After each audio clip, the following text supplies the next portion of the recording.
This week on the Anti-Critic, we are going to review Masters of the Universe.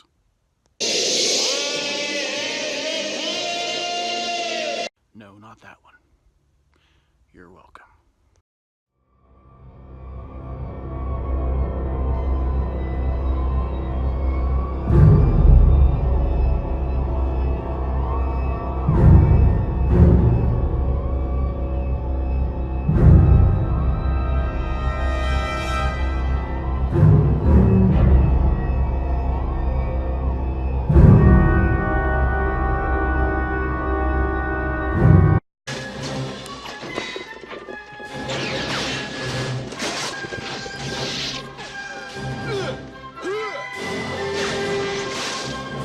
I want you to put yourself in the mindset of a child from the 80s who was told that He-Man was awesome. Now, a lot of us grow up and realize, no, he fucking wasn't. But when you're a kid, he is your superhero. And what do you see? What do you see on that screen? You see He-Man in the real world with a laser gun. What is that? Whoa! Oh, Julie, be careful. Cam, look at this thing! Whoa, that is incredible. What is? You see, my don't know, first it's assumption like would be it would be some sort of like bomb or weapon. Why? Sure, that real world is pretty improbable with people who can't identify something that is clearly dangerous as something that is clearly dangerous. And, you know, Principal Strickland is anything but Principal Strickland.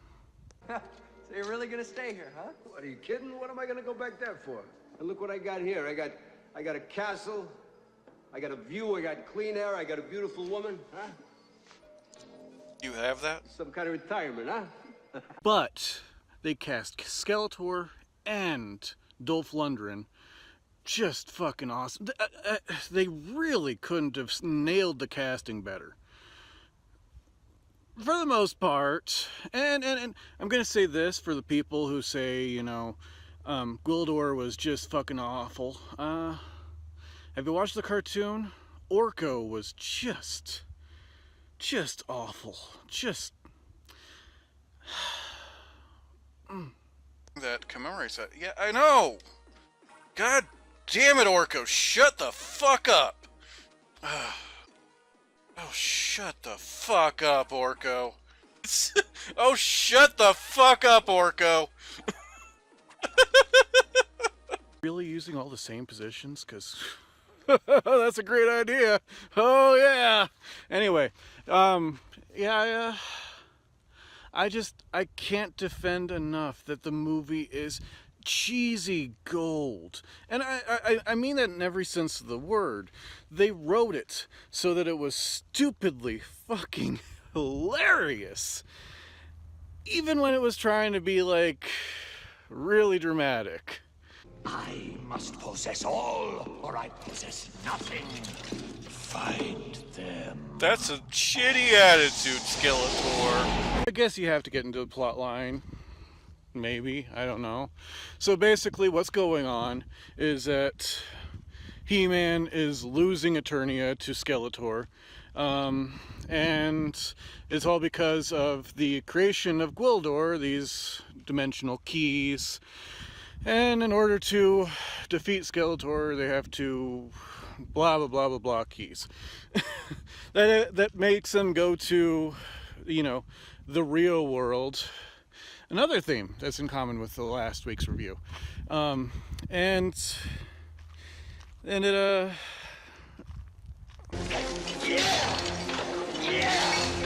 Yeah! Okay, they intersect with two really bland, vanilla Earth humans. One is played by Monica. Just Monica.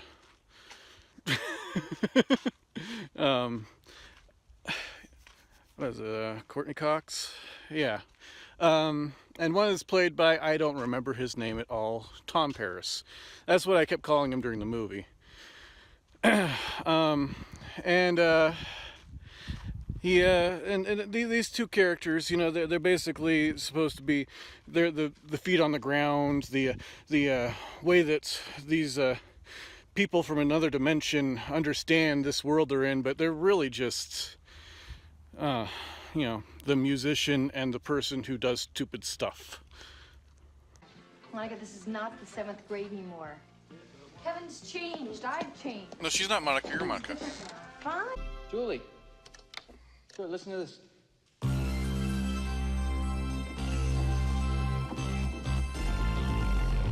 do you think? Okay, one big example, stupid stuff, right? And this is something I was talking about last week with Jake walking up to the thinny and engaging with the creature that was pretending to be his father, right? This is a gimmick that only works in movies. It only works in movies. I said to myself, as I was watching it, if my grandma came up to the window and said, Jeffrey, come out here, I have something that will heal your entire family, I'll say, fuck off, Skinwalker, shut the window and close the blinds. And here it is! The most obvious fucking trick in the world, and somehow people fall for it. But of course she falls for it. They always fall for it in the movies. It's a thing that is credible in movies. So, you know, movies. Just kill yourself at this point. Thank you, my darling. And one more thing. It's Evelyn. It will always be Evelyn. There will never be such a name as Evelyn. Never. It is a horrible, horrible pun. It is Evelyn. Just accept it. Just accept it. Right down the street, Evelyn. God damn it. It's Evelyn! Long story short, you know, good guy wins again, captures HeMan, torture scene, literal torture scene. And then HeMan gets the upper hand, and this is the final battle, and you know, everything turns out good. And I know that everything I just said sounds like I'm criticizing the film. Sounds like I don't actually like it. But you have to watch it. You have to watch it. Glad that you can do both things. That looks like a real lid. Because here's the thing. Everything is done right. Everything is written poorly. Everything is kind of acted mediocre, but everything is done right. I don't know what the editors were on, but they were fucking on it. Even the graphics are horrible, but horrible in such a way that you just look at it and say, oh god damn, this is glorious. And that's the whole movie. That's the whole movie. You know, the sword that HeMan is carrying around, you know, his power, his symbol of his literal symbol of his power, is hardly ever used. He just keeps shooting people with lasers. and you know, Orko is gone. Thank you. Gwildor is there, and he is a lot more competent and capable than Orko ever could be. I mean, how is that a bad thing? And Help!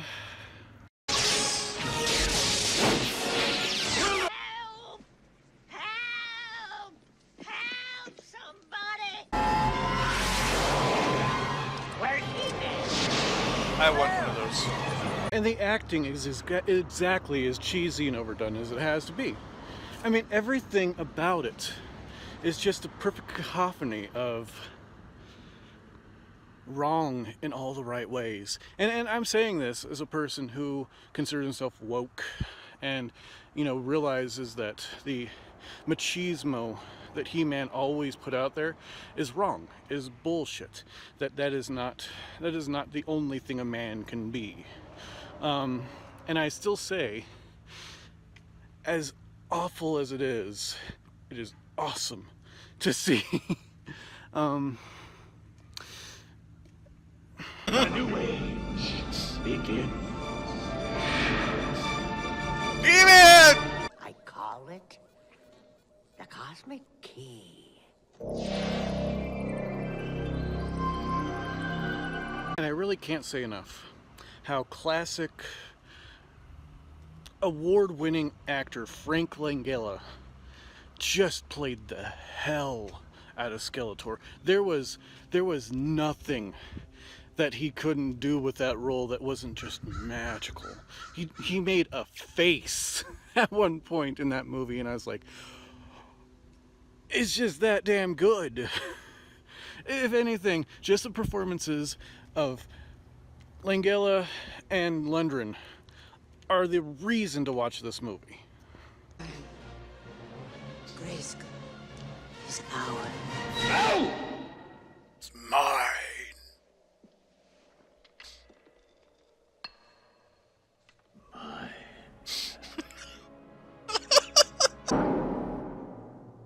Yeah!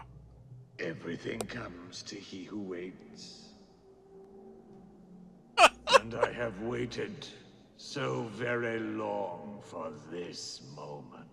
I have to go back to the beginning, because it really was He-Man in the real world with a laser gun.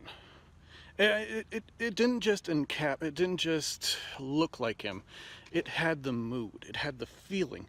You really felt like that was your hero from the cartoons jumped onto the real, and he could run into you right in the middle of the street tomorrow, and it would be fine. That's exactly what was established. It was that thematically consistent. I don't know. It's just, it still feels that way to me. It still feels like, now that I've seen Lundgren again at 36, I'm saying to myself, I might run into him. I might run into He-Man in the real world. Enter! Gwildor. Well done, Gwildor. It was an inefficient combustible system, but I fixed it. It runs on neutrinos now. No hydrocarbons needed. I don't like inventions. Okay, Bilbo. Guns, and as for the laser guns, yeah, I get it. It is kind of ripping off Star Wars. But then again, did Star Wars have a monopoly on pseudo-futuristic technology and laser guns? No. So they were just stealing elements, and elements, fair game. So, whatever. They still fit the theme of Eternia and He-Man and Skeletor very smoothly into the added elements, and I don't discredit that.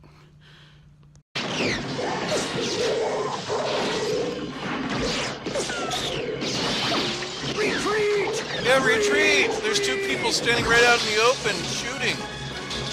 There's no way to defend yourself. No! Just let him do it.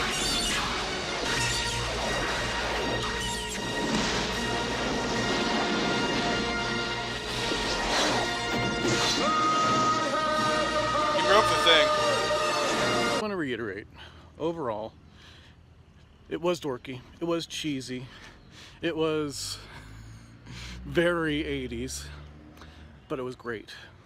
And it still is great.